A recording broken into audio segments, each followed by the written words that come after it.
Welcome to Bader International's Classic Online Motorcycle Sales. Today we're going to be starting Chapter 19 of the restoration of the 1957 Harley Davidson XL Sportster, engine number 3100. As you can see, the bike's getting very close. We've got all the plating in. Tomorrow we're going to be lacing up the wheels, so it'll be up on the rubber here very soon. I also just threw this cover on here with the brand new cloth covered cables that we ordered in. And after that, we're going to go ahead and install the exhaust system and just continue on with the work. Well, today's Tuesday, January 7th. As you can see, we're getting close on the project, and we're also getting very close on the time. I'm now running into issues about running out of the proper hardware. Some of the 1038 CP nuts or the bolts for some of the items I'm running out of, and the proper finish on the hardware. Like these nuts here have to be CAD plated, and all I have is Parkerized left. So my good friend Dave Carlton is actually going to be here tomorrow. I'm going to contact him today and tell him exactly what I need, and hopefully he can bring everything over so I can wrap this up. Also today we're going to be lacing up our wheels. My good friend Mike Barrett is going to come by and do the job for me.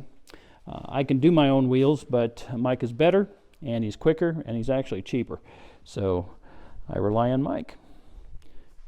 So I think I'm going to go ahead and start working on the brake backing plates. I'm going to go ahead and clean up the tires, get the inner tubes set up, and also I think I'm going to go ahead and wire up the handlebars and see if I can get all that stuff set up as well.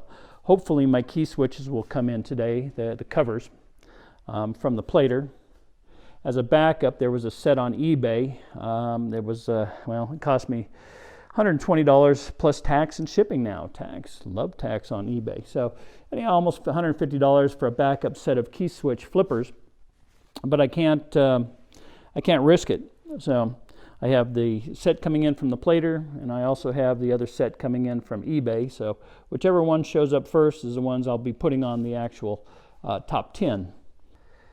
Well, while I'm wrenching on the bike here, my good friend Mr. Michael Barrett just came in to start lacing up the wheels. Say hi, Mike. Hey there. Mike is an absolute professional. He does fabulous work. He does wheels for, well, just about everything. I know he does a lot of dragster work, front wheels on the rails, and also what else do you do? Mostly for drag racing and custom motorcycles, dirt bikes, you name it. Anything that's spoked, I pretty much do. There you go. He's the man. So if you need some wheels spoked up, drop me a line and I'll get you in touch with him. So Mike is quite professional, as you can see, and I'm looking forward to getting the bike up on its tires. Glad he's here. Thanks, Mike. I just wanted to take a shot of a master in action here. He's got his own little turntable there. Little pixie sticks on the spokes so it doesn't scratch the chrome. Paint jobs, all of the Yep. Obviously knows what he's doing. Good man to know. While Michael's progressing on the wheels, I'm going to go ahead and install the rear shock absorbers. These are the proper washers in and out. They have to be Parkerized.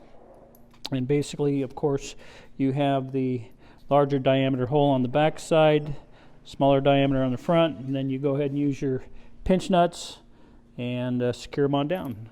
So that basically is the rear shock assembly. I want to say a very nice thank you very much, Mr. Michael Barrett, for lacing up my wheels. They look beautiful. Here's our Goodyear Super Eagles. Very nice shape. They're originals. Inner tubes and rim bands. So guess what? I've got a job ahead of me. So we'll go ahead and get these mounted up. And then I'll go ahead and start putting together the brake drums and also bolt on the rear sprocket and drum onto the rear wheel. Well, there you have it. 2 wheels installed with tires. Looking good. I'm going to go ahead and mount my rear sprocket and brake drum here. I'm going to install it. We have our domed bolts Parkerized. We have, I'm just using nylocks on the inside. You don't need to use the the other style, the old style lock nut. Save those for something that you actually see. So I'll get that mounted up, and then I'm going to go ahead and build out the backing plates, and we'll go ahead and get these wheels installed and have the bike on its tires tonight. Man, am I happy. Okay, now onto the brakes and brake backing plates. You see we have two fronts here, and I have one rear. I have one more rear over here, but I don't have the springs, so we're going to go ahead and just assemble these three. Make sure you grease up all your shafts, especially the actuating arms that goes through the actual casting itself. Make sure these have some ample grease on them. Not so much on these. Matter of fact, I wouldn't even grease these. If you take a look at the top unit here, this is what your through bolt goes through on your fork leg. It has this flat here. Now the flat, make sure that you have it facing the top. As you can see, it has this aluminum stop here. Now if you don't set these upright, this is what you get. You start cranking down on that, and things get all cattywampus, and you start crunching the alloy, and that's not a good thing. So we'll go ahead and grease up these shafts, install them into the backing plates, and the rear is fairly academic. You basically just shove the two shafts through the two holes. Okay, let's get these built.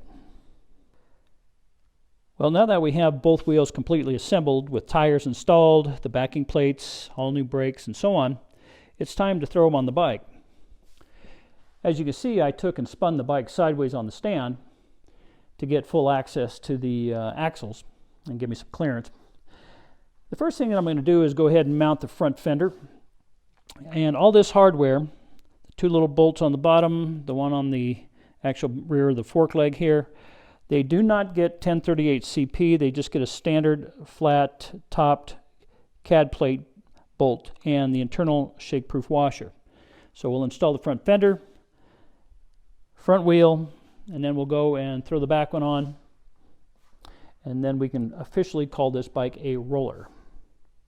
So all I'm waiting for right now is my key switch covers to come in, and as soon as they do, we'll go ahead and finish assembling the handlebars, and within the next day or so, this bike will be officially completed. Okay, I think we're going to go ahead and call this a wrap for this segment. Since we're getting so close, I want to get these videos up on YouTube as quickly as possible. And on the next segment, obviously, we're going to be installing the wheels, front fender, working on the handlebars, and just finishing up all the small details. So again, I want to thank you for sticking with us. I hope you're enjoying what we're doing here, and I hope that it's helping you out on the restoration of your bikes. Make sure you hit the thumbs up if you like what we're doing.